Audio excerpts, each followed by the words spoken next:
Olha só, a história da mídia no Brasil é uma jornada de pouco mais de 200 anos que parece uma eternidade, de tão épica que foi.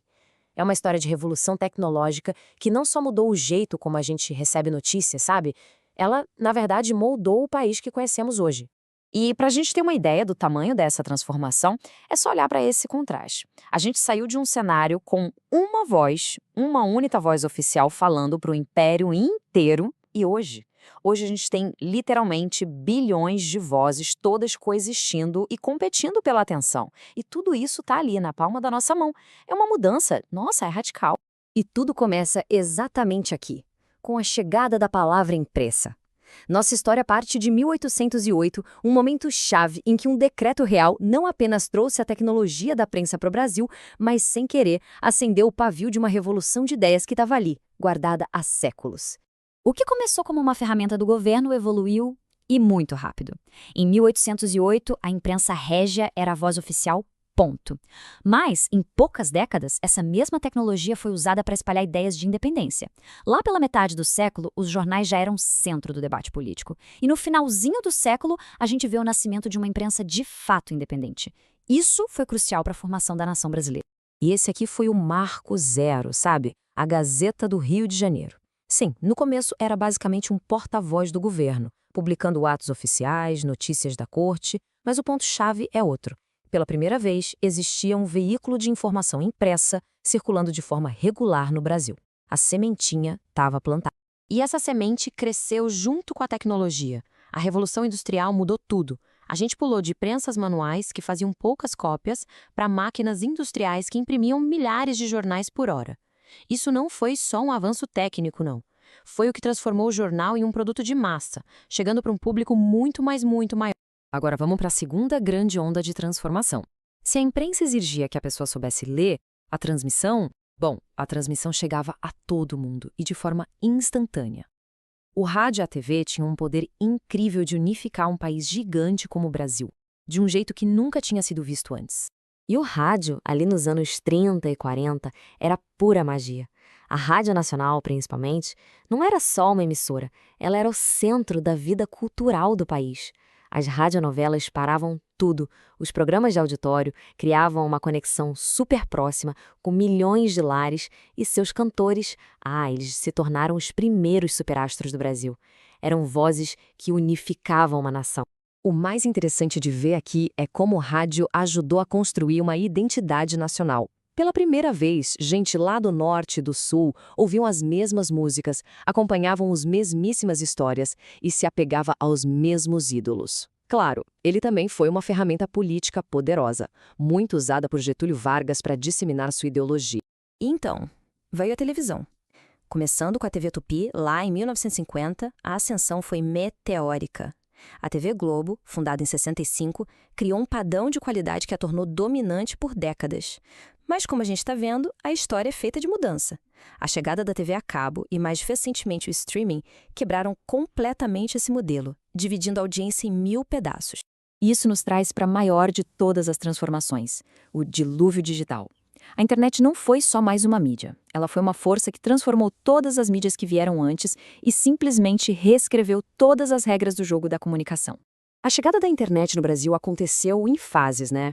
Começou como uma ferramenta bem de nicho para acadêmicos, mas em 1995, com a abertura comercial, tudo mudou. Em 96, o lançamento de portais como o UOL foi um divisor de águas, criando uma porta de entrada para milhões de brasileiros que estavam descobrindo esse tal de mundo online.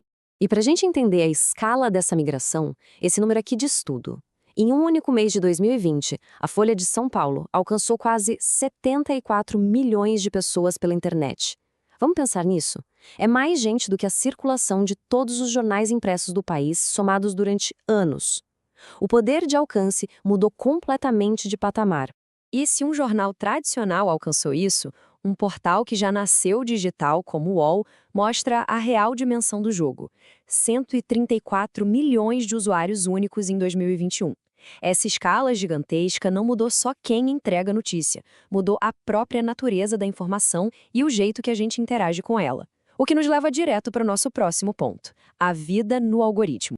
Com essa escala toda, a gente chega na era atual, a vida dentro do algoritmo.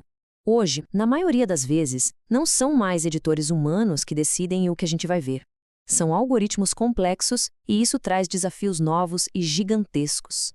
Um dos maiores desses desafios é esse conceito aqui, as bolhas informacionais.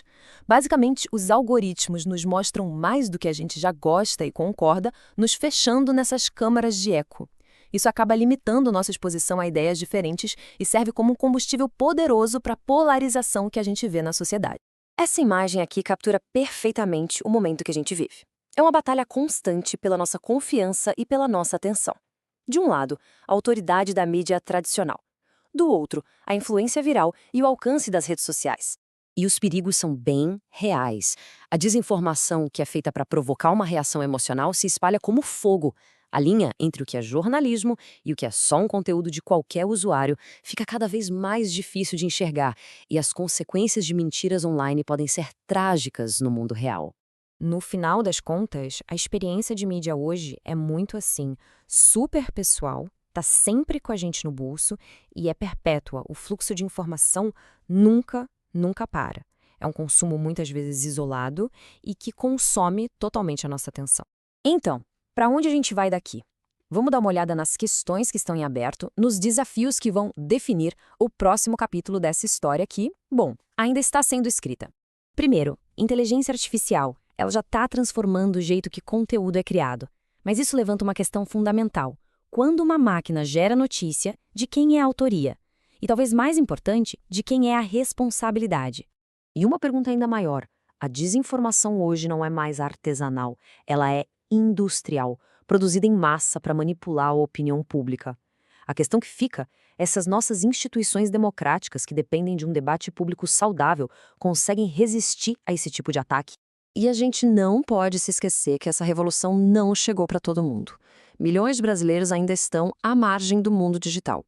Superar essa exclusão é um dos maiores desafios sociais e cívicos que a gente enfrenta, para garantir que ninguém fique para trás. Da imprensa régia aos algoritmos de hoje, as ferramentas de comunicação estão sempre evoluindo. Elas mudam o nosso jeito de viver, de pensar, de nos conectar. Mas no fim, são só isso, ferramentas. A história que a gente conta com elas, a sociedade que a gente constrói, essa história continua sendo nossa para escrever.